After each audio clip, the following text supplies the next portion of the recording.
Hey there, my name is Silas Rossi. I'm an IFMGA mountain guide and owner of Alpine Logic. I wanted to talk today a little bit about glove choice for ice climbing and being outside in the winter. It's a topic that comes up a lot, and honestly it's a really hard one to really nail down and be definitive about. There's no silver bullet here, but wanted to go over a few things that would be helpful for you in choosing gloves for ice climbing. The first thing to understand is that there's lots of things at odds with gloves. You're probably not going to be able to find, and if you do, let me know, a glove that is warm, super durable, has great dexterity, and is inexpensive. Honestly, even getting two of those things is a win usually out of the four. So basically my strategy is have a bunch of different gloves for different applications. The goal being to wear as light a glove as possible, as tight a fitting and as light a glove as possible for whatever weather and conditions I'm dealing with. So I have a dresser drawer set here that probably has, I don't know if I were to guess, like 40 pairs of gloves. And my general strategy is have a whole variety and options to choose from, and then take into the field pretty much probably like 4 pairs of gloves every day, depending on where I'm going.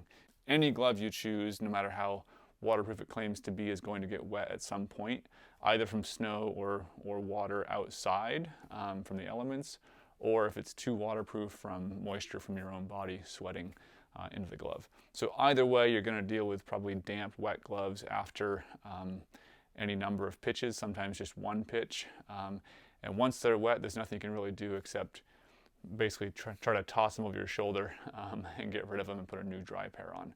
So having dry gloves is the goal here, especially in climbing harder things.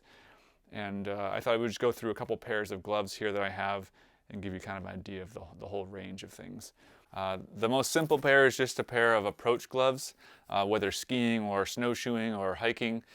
Fleecy kind of gloves can be nice for that sort of thing. They breathe well. Obviously they're not very waterproof, so that's kind of one end of the spectrum.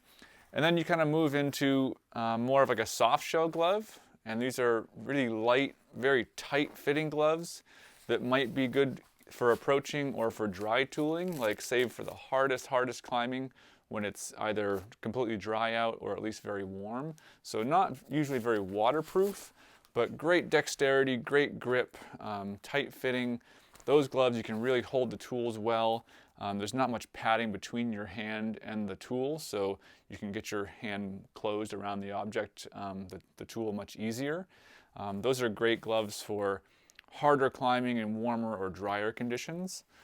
Then we move into kind of like the overall harder ice climbing glove for me, which is a little bit of insulation, generally waterproof in some regard at least, or very water resistant, and still pretty tight fitting.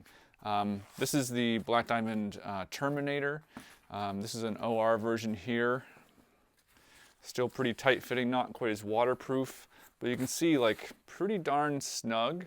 Not very warm, but those gloves I kind of save for the hardest pitches, and after a pitch or so, they're basically done and ready to move on to the next thing. Then from there we move into like more of like an all-around glove. So when you're doing lots of pitches on more moderate terrain or colder conditions, this glove, this Dirtbag glove by Black Diamond, it's not terribly waterproof. You can add some waterproofing like wax or oil to this glove to make it a little bit more waterproof, but it does a great job. It's pretty warm, pretty durable for rappelling too, that sort of stuff, but doesn't climb particularly hard. The best all-around glove I've probably used most days is this like crab fishing glove from Japan. That's been my go-to the last few years. It's Showa Temris 282 is the actual number on it. You can find them on Amazon actually. Showa Temris 282. And I would size up a little bit. These are extra large for me, which usually I'm a large, and those are kind of my general all-around gloves. And then I have some larges also, just for skiing or warmer climbing. And that's a good thing to consider too, is you can actually just size down or up depending on what you want to use them for with the same glove.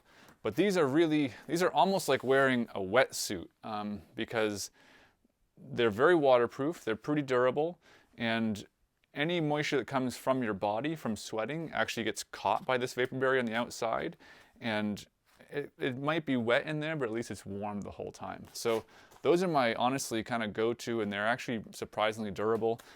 Those are kind of my all-around like New England ice climbing glove. They do take a long time to dry out. Sometimes inverting them, hanging by a stove or a heater can be helpful in drying them out. So, you know, multi-day expeditions or something like that, when you don't have a chance to dry them out at night, that will be pretty challenging. Which kind of leads me into the next category, which is more of a system glove. And these are the ArcTeryx Alpha SV gloves. These gloves have a removable little liner, so you can carry lots of different liners, varying thicknesses. Like these are just a really thin polypro liner, and that can go inside this glove. And that climbs pretty well, is very waterproof, very durable, has reasonable dexterity, but the cool thing again is you can take a lot of liners with that one pair of shell gloves and swap those out if you're doing longer routes, alpine climbing, or overnight expeditions. And then those liner gloves can get dried out easily by being in camp at night, or even under your layers while you're sleeping, or even while you're climbing sometimes.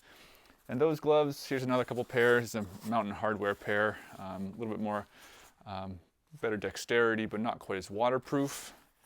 And then a Black Diamond pair, which is probably the kind of the other end of the spectrum in terms of like big and bulky, almost like a ski glove, but with a removable liner still. And then beyond that, in that same kind of category but not removable, is this Black Diamond Punisher. Pretty warm, good dexterity, kind of another all-around, probably to go with those Terminator gloves. It's not a system glove, but still a good all-around kind of meat and potatoes glove most days. Beyond that, you do probably want to carry, depending on where you're going to go and be, some kind of warmer mitten. And it can be any number of options. This is just a very lightweight down mitten, just to either have at belays or on the walk down or the approach when things are cooling off, or even a bivvy sometimes in the alpine setting. But something really warm that you can re-warm your hands if it's very, very cold. So those are all good options to think about. Of course, the gloves are only as functional as your body core temp is warm. So a lot of your actual warmth in your fingers and toes will come from keeping your core warm just by layering correctly, having dry layers on your core system. But thought I would go through a couple different pairs of gloves here and show you what I like to carry. Again, carrying like 3 or 4 pairs of gloves every day is kind of a necessity in the winter. Things just tend to get wet. So as soon as they're wet, they're almost useless. The only exception to that rule kind of being this Terminator glove is it can get wet. And as long as it's still warm and wet, you don't take it off at all. That can be a pretty useful thing for the entire day. That's another technique thing also, is you could actually have some lighter gloves to wear during the climbing, and then at the belay, ice climbing, take those off, put them inside your jacket, keep them warm. Even if they are a little bit damp, at least they're warm. Put on some bigger mittens or gloves to belay with your big puffy jacket on, and then when you're ready to climb again, you'll kind of be ready to go with those smaller, tighter pair warm in your core. So lots of techniques, of course, to keep our hands warm and feet warm during the day, but this is at least the gear side of things to get you started. So I hope that was helpful. If you have any questions at all, feel free to email me, silas@alpine-logic.com, and I hope to see you out sometime soon climbing some real ice. Have a good winter.